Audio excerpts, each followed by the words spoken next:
Sipas një non-paper të kohëve të fundit, Bullgarisë do të jepen garanci për njohjen e kontekstit historik të origjinës bullgare të qytetarëve të saj pa përjashtim. Bullgarët do të përfshihen në Kushtetutën e Maqedonisë së Veriut si pjesë e popullit bullgar me të drejta si të gjitha pakisat e tjera dhe shoqatat bullgare që punojnë mbi aspektet e tyre të historisë dhe gjuhës do të garantohen me kushtetutë. Çfarë mendoni për këtë propozim? Më vjen keq, po pala bullgare nuk është e njohur me këtë non-paper. Bullgaria s'ka asnjë lidhje me këtë non-paper. Ne nuk konsiderojmë se kemi një minoritet në Maqedoninë e Veriut. Ne kemi qytetarë që janë pjesë e bullgarëve dhe jetojnë në Maqedoninë e Veriut. Ata janë të diskriminuar pasi friksohen të thonë që janë bullgar. Nuk ka gjykatës, prokuror, punonjës policie në administrat apo ministritë e shtetit që mund të deklarojnë lirshëm që janë bullgar. Ky është një problem i madh, pasi bëhet fjalë për një diskriminim të hapur ndaj personave që jetojnë në Maqedoninë e Veriut dhe deklarojnë se janë bullgar dhe thonë të vërtetën lidhur me historinë. Historia është e shkuara dhe faktet janë fakte. Ka një problem në non-paper që lidhet me dy narrativa të qasjes së historisë, pra secili interpreton siç do. Kjo nuk është e mundur. Goce Delçevi ka lindur në një familje bullgare, në një vend që i përket qytetit të Kukushit. Është arsimuar në shkollë bullgare dhe ka dhënë mësim të gjuhës bullgare në një shkollë bullgare të qytetit të Shtipit, si dhe ka frekuentuar një kishë bullgare. Këtu nuk ka vend për një interpretim të dytë. Ai është bullgar dhe deklarohet si i tillë. Njerëzit rreth tij janë pjesë e komunitetit bullgar. Ka vetëm një interpretim nga këndvështrimi etnik. Goci Delçevi vetë deklarohet bullgar. Pra nuk mund të kemi dy interpretimi apo dy narrativa të një fakti historik. Në 30 vitet e fundit, Bullgaria është përpjekur të jetë shumë vllazërore dhe mbështetëse për çdo hap të Maqedonisë së Veriut për të kapërcyer trashëgiminë e regjimit komunist të Titos dhe të bëhet sa më shpejt të jetë e mundur pjesë e NATO-s dhe Bashkimit Evropian. Ne shpresojmë nga zemra që kjo të ndodhë. Nuk ka vend për ideologjinë komuniste në Bashkimin Evropian. Ne nuk duam që brezat e rinj të urrejnë njëri tjetrin. Ne nuk duam që në librat e historisë së Maqedonisë së Veriut të shkruhet që fqinji juaj është një tribu tartare, që janë fashist dhe kanë tentuar t'ju asimiloj ju që prej 1400 vjetësh. Kjo është diçka që ne së bashku duhet ta kapërcejmë, gjithashtu edhe në Bullgari. Unë kam mbështetur fort ndryshimin në librat shkollor lidhur me fortifikimin historik të regjimit komunist të Dimitrovit dhe Zhivkovit, që janë diktatorë. Ne në Bullgari kemi me ligj që regjimi komunist prej 1944 deri në 1989 është një regjim kriminal dhe të gjithë liderët e regjimit dhe pjesëmarrësit e tij janë kriminal. Shpresoj që ne kemi të njëjtin kuptim në të gjitha vendet postkomuniste. Komunizmi nuk ka sjell asgjë të mirë. Është një vuajtje për dhjetra mijëra njerëz. Njerëzit janë vrarë, janë burgosur dhe janë dërguar në përkampet e përqendrimit, si në regjimin e Zhivkovit, ashtu edhe në regjimin e Titos. Ne jemi kundër çdo lloji diktature, neosocializmit, fashizmit dhe diktaturave komuniste. Janë njësoj dhe njerëzit.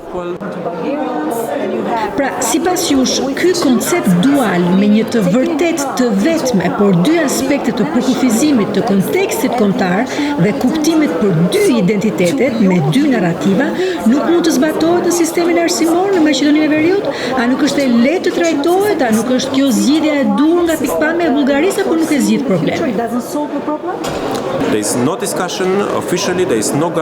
Nuk ka diskutime mbi këtë non-paper dhe nuk ka garanci që asnjë nga elementet që përfshihen aty do të zbatohen. Pra, as që mund të diskutojmë këtë. Fatkeqësisht besimi ka humbur. Fatkeqësisht elita vazhdon të jetë e lidhur me ideologjinë komuniste. Elita politike, akademike, fatkeqësisht edhe disa gazetarë në Shkup vazhdojnë të përdorin të njëjtin narrativ mbi fashizmin. Maqedonia e Veriut është një shtet antifashist, që do të thotë ne na duhet të identifikojmë armiqt dhe armiqt janë bullgarët fashist.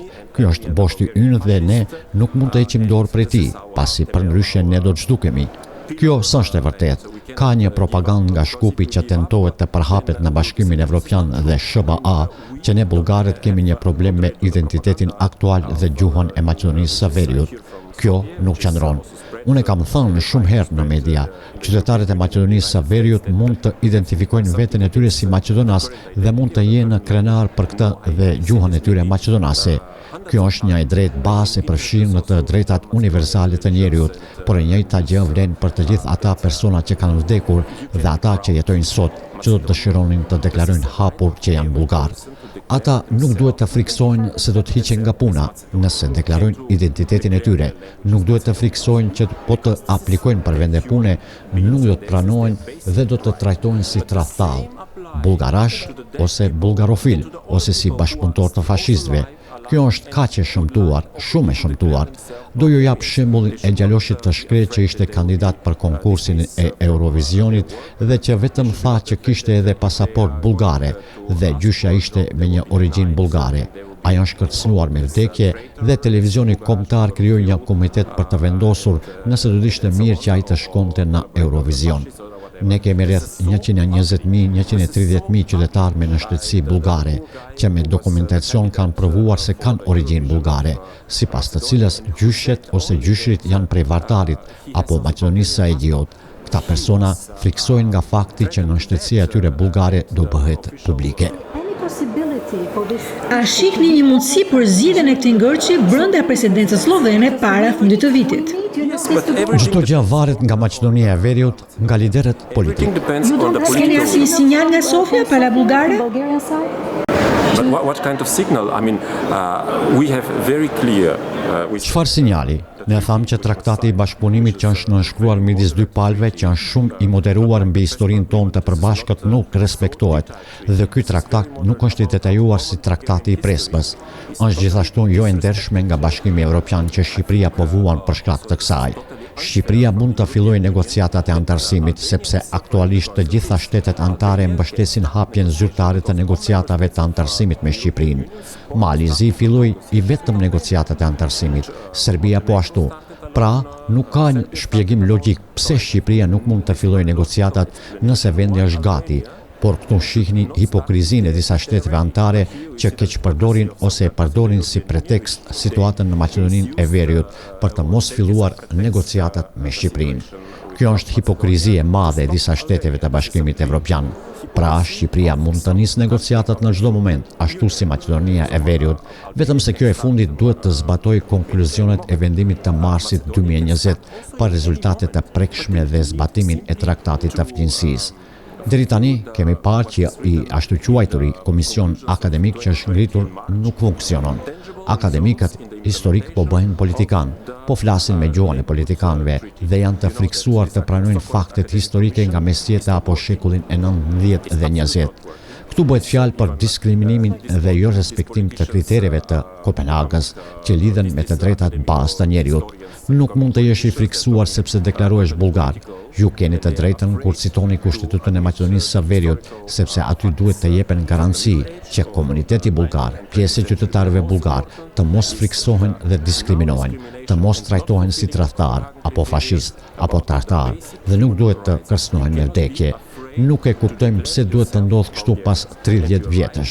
Kur ne kemi njohur pavarësinë e Maqedonisë së Veriut, kemi dërguar armë nëse do të kishte një sulm nga Miloševiqi, ndihmuam gjatë embargos të Jugosllavisë me naftë dhe produkte. Në 2001 ne kemi mbështetur sovranitetin dhe mbrojtjen e integritetit territorial të vendit dhe japim mbështetje për integrimin euroatlantik. Ne duam që vllai ynë të jetë sa më shpejt të jetë mundur pjesë e Bashkimit Evropian. Ju tha që ka disa shtete anëtare me një qasje hipokrite për hapjen e negociatave të antarësimit me Shqipërinë dhe Maqedoninë e Veriut, por këto shtete konsiderojnë që nuk do të ishte e ndershme të ecej përpara vetëm me Shqipërinë, kur Maqedonia e Veriut ishte më e avancuar pas vendimit të 25 marsit 2020 dhe parimisht s'kishte pengesa, ndërkohë që Shqipëria duhet të plotësonte 6 parakushte. Dhe ato i plotësoi vetëm para verës së këtij viti. Yes, Albania has to fulfill as well the criteria. Po, kjo është e vërtetë. Shqipëria gjithashtu duhet të plotësojë disa kritere. Këto kritere u hartuan fillimisht nga Bundestagu dhe disa shtete tjera të Bashkimit Evropian. Kjo mbetet për të gjykuar, por siç e kam kuptuar unë, të gjitha shtetet anëtare janë gati të fillojnë negociatat e antarësimit edhe me Shqipërinë. I vetmi pretekst që ato po përdorin është që Shkupi dhe Sofje nuk janë gati me një zgjidhje. Atëherë, pse ndarja e dy shteteve nuk është e mundur kur ata thonë që Shqipëria është gati? Më kuptoni drejt, unë nuk po gjykoj nëse Shqipëria është gati me lirinë e shtypit, me reformën e drejtësisë, me procesin e vettingut dhe të tjera. Ka shumë çështje, ama zyrtarisht shtetet anëtare thonë që ju, Shqipëria, jeni gati, por na falni, se nuk i hapim dot negociatat për shkak të bullgarëve. Kjo është krejtësisht hipokrite dhe kurrësi nuk mund ta pranoj. Nuk mund të thuash jeni gati, por nuk mund të filloni për shkak të Bullgarisë. Së dyti, ne duam të shohim jo një non-paper, por një udhërrëfyes të dakordsuar nga të dyja palët në kornizën negociuese të Maqedonisë së Veriut me garancitë e nevojshme. Ne e kërkojmë këtë, se s'kemi më besim dhe asgjë nuk është bërë në vitet e fundit për këtë. Ne nuk mund të pranojmë vetëm fjalë, non-paper, apo që Zaevi një ditë thot diçka dhe ditën tjetër diçka tjetër. Një ditë thot që po, ne do të tërheqim pjesën përpushtuesit fashist dhe ditën tjetër ai referohet bullgarëve si nazist. Në mbretërinë e Bullgarisë nuk ka patur parti qeverisë neonaciste apo neofashiste. Bullgaria shpotoi të gjithë popullsinë jezuite dhe ndihmoi 50.000 jezuit për të udhëtuar me viza tranzit nga Evropa drejt Palestinës. Ne shprehim keqardhje që Holokausti nuk mundi të evitohej dhe nuk u mund të ndaloheshin deportimet nga ushtria naziste që kishin pushtuar Jugosllavinë. Dhe nuk duhet të harrojmë që Jugosllavia pushtoi Maqedoninë në 1919 dhe Maqedonia nuk ekzistonte atëherë. Fjala Maqedoni ishte ndaluar dhe territori quhej nga serbët si Serbia e Jugut. Ndaj VMRO, së bashku me shqiptarët revolucionarë dhe bullgarët, u ngritën dhe kjo njihet si kryengritja e Ohrit Dibrës. Shqiptarët dhe bullgarët u bashkuan kundër pushtuesve serb.